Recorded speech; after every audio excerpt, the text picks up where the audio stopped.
I was 17, the morning the war came crashing into my life. December 7th, 1941. I still remember the smell of my mother's pancakes, the warmth of our small kitchen, and the quiet hum of the radio, before the announcer's voice cracked like thunder. The Japanese have attacked Pearl Harbor.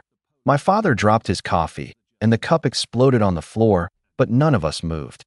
We just stared at the radio as if it were alive. My mother covered her mouth with her hands. My father kept whispering, "God help them, God help them."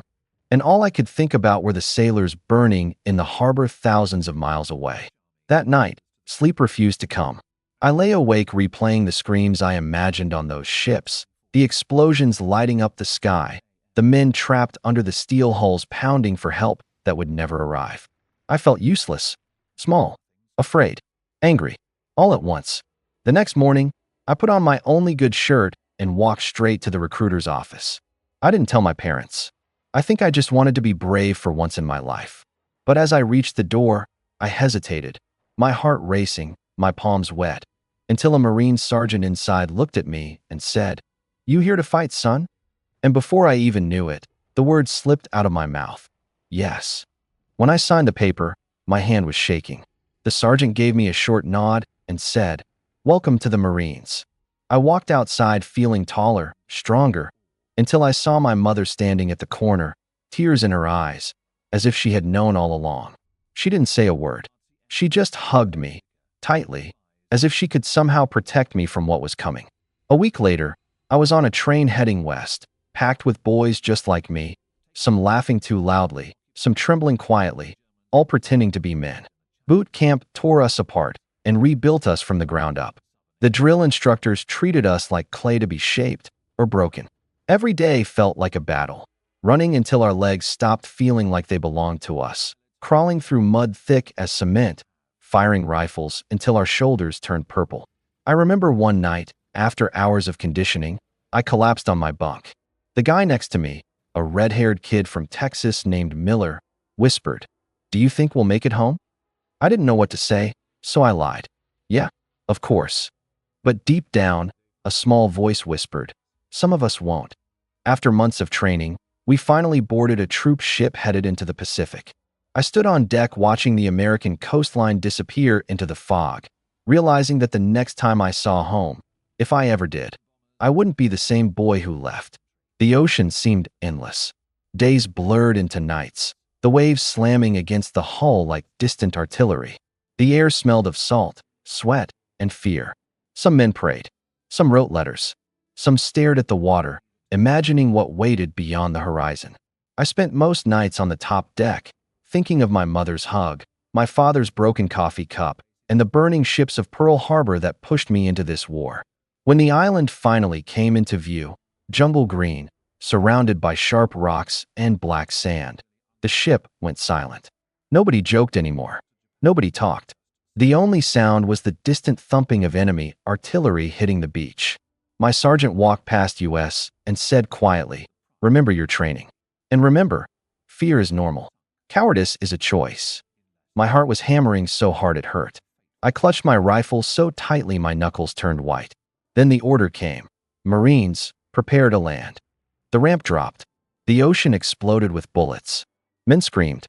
Water turned red. And in that moment, I realized the truth. I hadn't enlisted to be a hero. I had enlisted to survive. The moment my boots hit the water, everything turned into chaos. Bullets sliced into the ocean around me, sending sharp sprays into my face as I pushed forward, the weight of my rifle dragging me down. Men were collapsing one by one, falling into the water with a splash that disappeared under the roar of machine guns. Someone screamed for a corpsman. Someone else prayed loudly, almost angrily.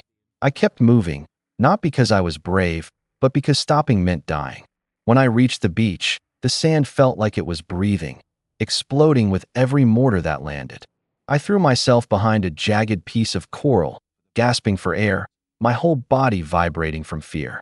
Miller slid beside me, mud on his face, eyes wide as a terrified kid. "We're gonna die here," he muttered. "Not today," I lied again. The order to advance came seconds later, and we sprinted forward, weaving between bodies and craters, the jungle looming ahead like a hungry mouth. The moment we crossed into the tree line, the world changed. The noise of the ocean faded, replaced by the thick, suffocating silence of the jungle. The air was hot and wet, insects humming like distant engines. Every leaf, every shadow felt like it was watching us. The Japanese soldiers were ghosts in this place. They knew every route, every path, every hiding spot. We didn't. That first night, we set up a small perimeter. I sat with my back against a tree, clutching my rifle so tightly my fingers went numb. The jungle smelled of damp earth and something metallic, blood, maybe. I heard rustling in the dark and almost fired, but it was just Corporal Hayes, a tall, quiet man from Chicago. He sat next to me and whispered, "You'll learn to listen deeper. Out here, the jungle talks." I didn't understand then, but I soon would. At dawn, we pushed deeper inland. The sun barely pierced through the canopy, and every few minutes, a single shot echoed from somewhere ahead. Sometimes it was one of ours, sometimes one of theirs. At noon, we found our first abandoned Japanese bunker. The entrance was small and dark, like the throat of a cave. Flies buzzed around the opening. The stench hit us first, death, days old. Inside were two enemy soldiers, silent and still. One looked no older than 16. I stared at his face for too long, and Hayes tapped my shoulder. "Don't look too close," he said. "It'll stay with you." But it already had. That afternoon, we had our first firefight. It happened in seconds. A burst of automatic fire from the trees, the crack of rifles answering back, men diving for cover as leaves and bark exploded. My ears rang, my vision narrowed, and suddenly the world became slow, shaky, unreal. I fired without thinking. I don't know if I hit anyone. When it was over, when the jungle went quiet again, my legs were shaking so hard I could barely stand. Miller sat beside a tree, hands over his ears, rocking slightly. "I didn't even see them," he whispered. "How do you fight someone you can't see?" None of us had an answer. That night, the rain came. Heavy, relentless, turning the ground into a swamp. We dug our foxholes in silence, working by the faint glow of a covered flashlight. I lay there in the mud, water soaking through my uniform, listening to the distant rumble of artillery and the soft cries of a Marine who had been hit earlier but was too far gone to save. He kept calling for his mother, over and over, and then he stopped. Hayes whispered, "This is the Pacific, kid. The jungle doesn't take prisoners." I stared up at the canopy, rain dripping onto my face like tears from the sky. I thought about home, about my mother's hug, my father's shattered coffee cup, and the version of myself that had stepped into the recruiter's office just weeks before. That boy was gone now. In his place was someone I didn't fully recognize, someone who had killed, who had seen death, who knew fear so deep it settled into the bones. And the worst part was, the war had only just begun. By the fourth day on the island, the jungle felt less like a place and more like a living creature, breathing, watching, waiting. Every step was a gamble. Every rustle of leaves felt like a warning. Our platoon pushed forward slowly, carving our way through vines and mud, sweat dripping into our eyes as mosquitoes swarmed us like we were already dead. The sun barely cut through the canopy, leaving everything in a dim green glow that made time meaningless. Morning felt like evening. Noon felt like midnight. And the silence was its own kind of torture. It didn't last long. Around midday, as we crossed a narrow ridge, the world exploded. A hidden machine gun nest opened fire from the left, shredding the trees, sending splinters into our faces. Men screamed and dove for cover as bullets carved lines in the mud inches from our chests. Someone yelled, "Ambush!" Hayes grabbed my collar and dragged me behind a fallen log as rounds snapped over our heads. "Keep your head down," he shouted. My heart slammed against my ribs. I pressed my face into the dirt, tasting soil, sweat, and fear all at once. Miller was pinned behind a rock further ahead, shouting for help. I could barely see him through the trees, but I could hear the panic in his voice. "I'm stuck. I can't move." Hayes looked at me. "Cover me," he said. "I'm going to get him." Before I could argue, he sprinted forward, firing bursts into the tree-line. I shot blindly beside him, praying the enemy would duck. Hayes reached Miller, grabbed him by the back of his pack, and started dragging him back. That's when it happened. A single shot cracked through the jungle. Hayes jerked forward. The world froze.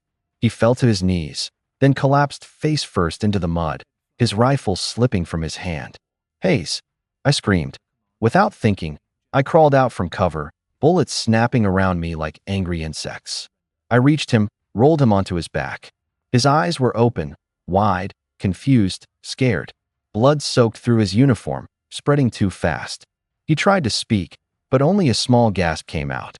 I pressed my hand against the wound, but it was useless.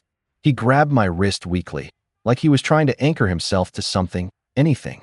Then his grip loosened. And just like that, he was gone. The firefight raged around us, but all I could hear was my own heartbeat thundering in my ears. Miller crawled toward us, tears streaking the dirt on his face. "Oh God! Hayes! Hayes!" he kept whispering. Something inside me snapped. I don't remember standing up. I don't remember screaming. I only remember charging forward, firing until my rifle clicked empty, reloading, firing again, my vision blurred with rage. By the time the shooting stopped, the jungle was silent once more. Our platoon had pushed through. The enemies were dead or gone. But none of it mattered. Hayes wasn't coming back. That night, I sat alone in my foxhole, the rain drumming softly on my helmet.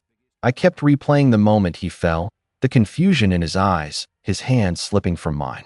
I pulled out a letter he had been writing earlier that morning, folded neatly in his breast pocket, now stained with mud and blood.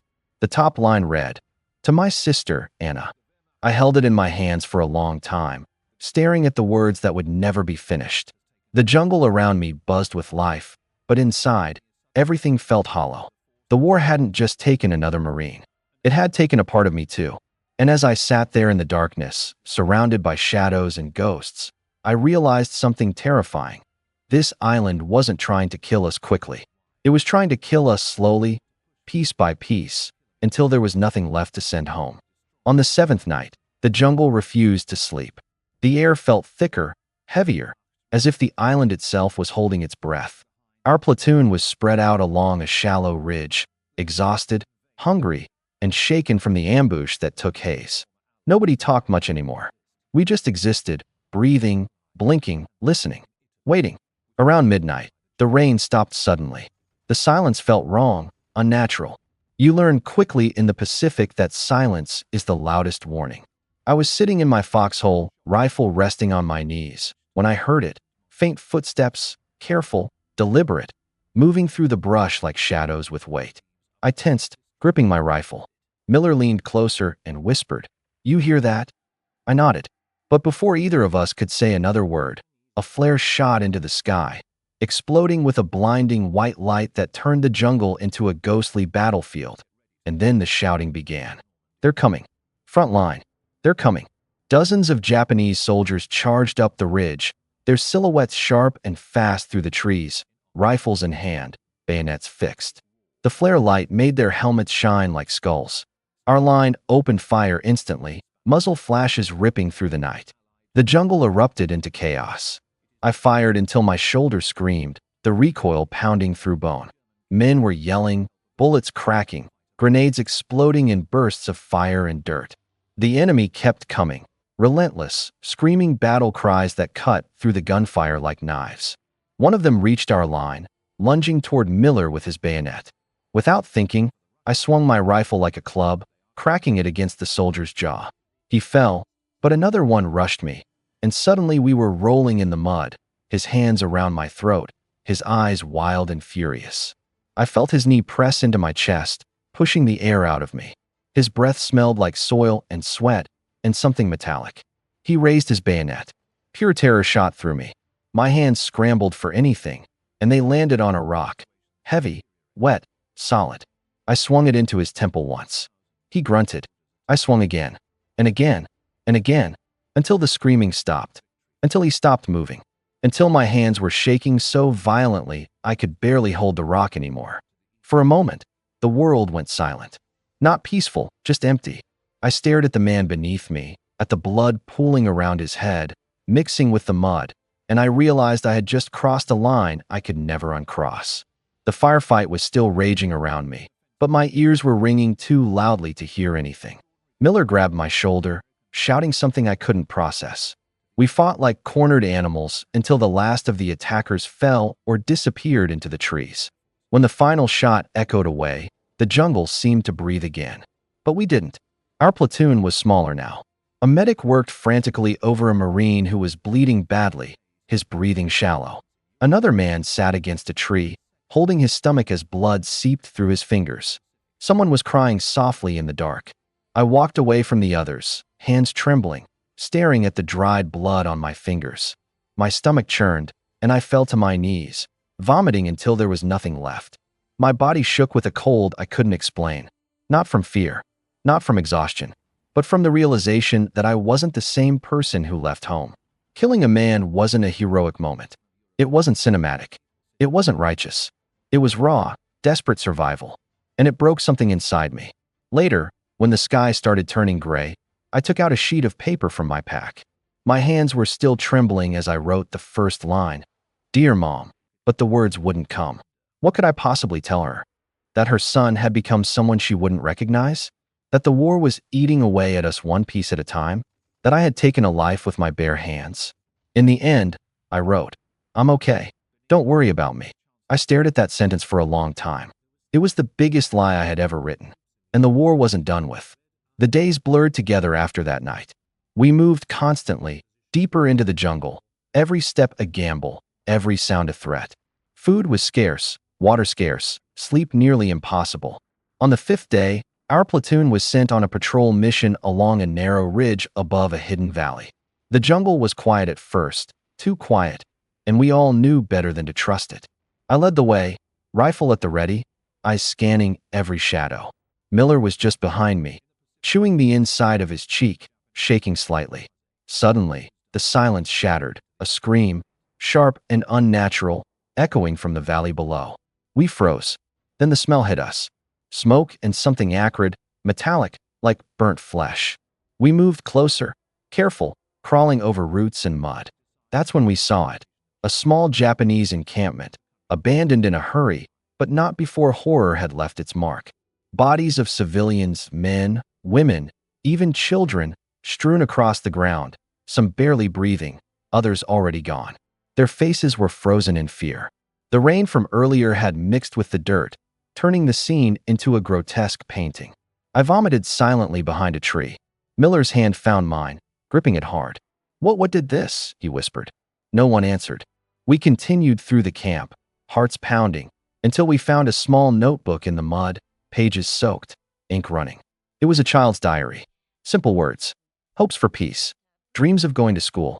And the last line, I don't want to die today. I closed it and let it fall back into the mud. We didn't talk. None of us could. The jungle seemed heavier after that, almost suffocating. Later, that day, as we approached another ridge, enemy fire erupted from the trees ahead. Another ambush. I fired blindly, heart hammering, until my arms burned. Miller went down first, a bullet to his shoulder, screaming my name. I dragged him behind a fallen log, pressed my hands against the wound, but it was bad. Too bad. A medic ran up, swore under his breath, and tried to stop the bleeding, but Miller's eyes locked onto mine. Don't let them, he gasped. His hand trembled in mine. And then he was gone. I sat there, shaking, rain soaking my face, mud in my hair, staring at the spot where my friend had fallen. I screamed into the jungle. I screamed until my throat burned. No one answered. The war was not about victory. It was about survival, and survival felt hollow when the cost was this high. That night, I wrote another letter home.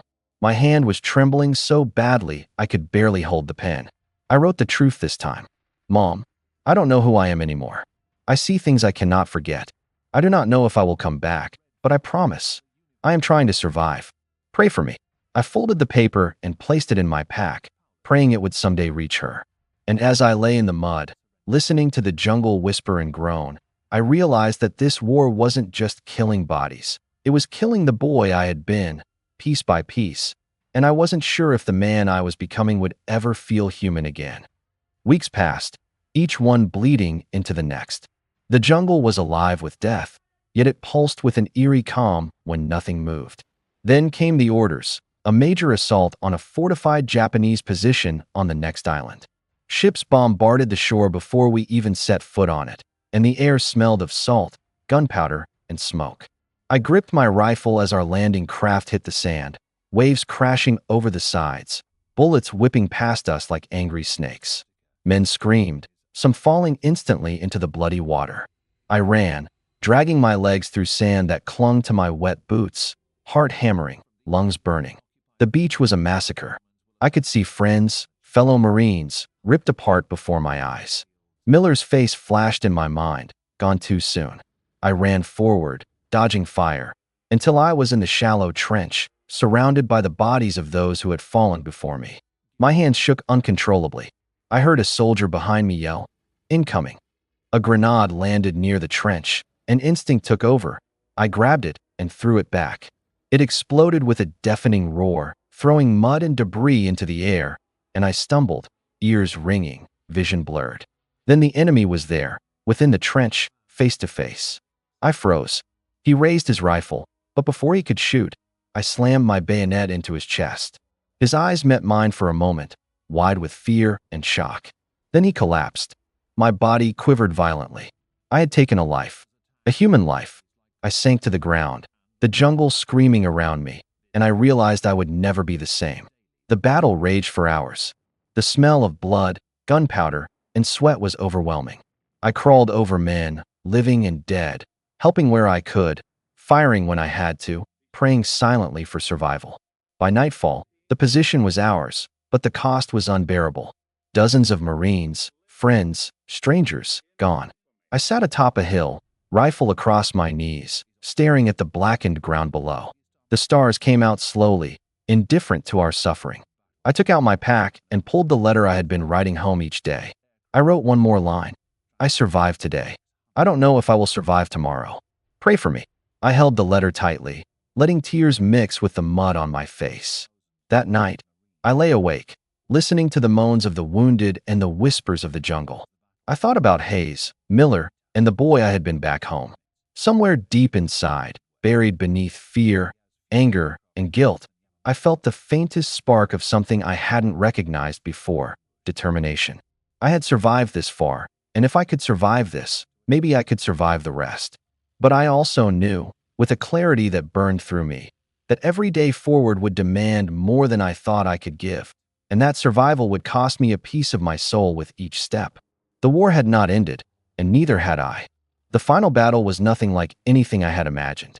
The island we were sent to secure was jagged, scarred by previous fights, and crawling with enemies who knew every inch of the terrain.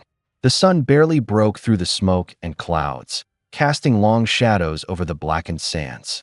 We advanced slowly, bodies moving like ghosts, hearts pounding in our chests. Explosions rocked the earth beneath our feet, sending clouds of dirt and debris into the air. Men were screaming, some for their mothers, some for mercy, some for their lives. I found myself in the middle of it all, rifle firing, bayonet ready, praying I would not hesitate when it counted. A Japanese soldier lunged at me from a crater. I dodged, rolled, and struck with everything I had. He fell. Another charged. Another. Each time, I fought as if my life depended on it, because it did. Around me, friends fell. Hayes and Miller weren't there. Only shadows of memory remained. I realized I had to keep moving, had to keep fighting, not for glory, not for honor, but simply to survive. Hours blurred together. Pain, exhaustion, hunger, it didn't matter anymore. I barely noticed the bodies around me, the smoke burning my lungs, the deafening echoes of gunfire and mortar shells. Then I saw a wounded comrade, barely conscious, and without thinking, I dragged him to cover, refusing to leave him. That small act of humanity felt like salvation in a world gone mad. By nightfall, we had taken the position, but the cost was almost unimaginable. Nearly half our platoon was gone. I sat against a jagged rock, staring at the horizon, rain soaking through my uniform, trying to breathe through the ache in my chest and the weight in my soul. I pulled out my pack and wrote again, "Mom, I made it through today. I don't know how much longer I can go on like this, but I will try. I will survive." My hand shook, and I pressed the letter to my chest, wishing it could carry more than words, wishing it could carry back the warmth of home, the laughter of my family, the innocence I had lost. I realized then that the war had stolen everything I was, and yet, somehow, it had forced me to find strength I didn't know I had. I was no longer the boy who left home. I was someone else entirely, hardened, haunted, and alive. Alive against all odds, in a world that had tried to kill me in every possible way. And as I watched the smoke rise from the horizon, I understood something I would never forget. Survival was not just staying alive. Survival was living with what the war had done to me, carrying it forward, and somehow finding a way to remember that I had once been human before the fighting began. The war finally ended, though the word peace felt strange on my tongue. Months of combat, death, and fear had left scars deeper than anything the island could have inflicted. I stepped off the ship onto American soil, the familiar scent of salt air mixed with smoke and something unnameable. The port was bustling, people cheering, flags waving, but it all felt distant, unreal. I was alive, yes, but the boy who had left home was gone. The battles, the screaming, the blood, it had changed me, carved me into someone unrecognizable. I clutched the letters I had written, each one stained with rain, mud, and tears, folding them carefully in my hand as if they were pieces of a past life. The faces of Hayes, Miller, and all the others who hadn't made it haunted me, and I knew I would carry them with me forever. My mother met me at the dock, her eyes wide, hands trembling as she reached for me. I fell into her embrace, holding her as tightly as I could, tasting salt on her cheek and trying to swallow the lump in my throat. She whispered, "You came back. You came back." But I could only nod, unable to speak. That night, in the quiet of my room, I opened a blank sheet of paper and wrote one final letter home. Mom, the war took everything from me, and yet it gave me something too. The knowledge that I survived, that I am here, that I am still breathing. But I am not the boy who left, and I never will be. I am alive, and I will carry the memories of those who did not. I will honor them, and somehow, I will live a life they would have wanted me to live. I folded the letter, placing it carefully on my desk, and stared out the window at the stars. For the first time in years, I felt something I hadn't felt in a long time. Quiet. Not peace, not joy, not relief, but the quiet that comes after the storm. The war had ended. I had survived, and I would never forget.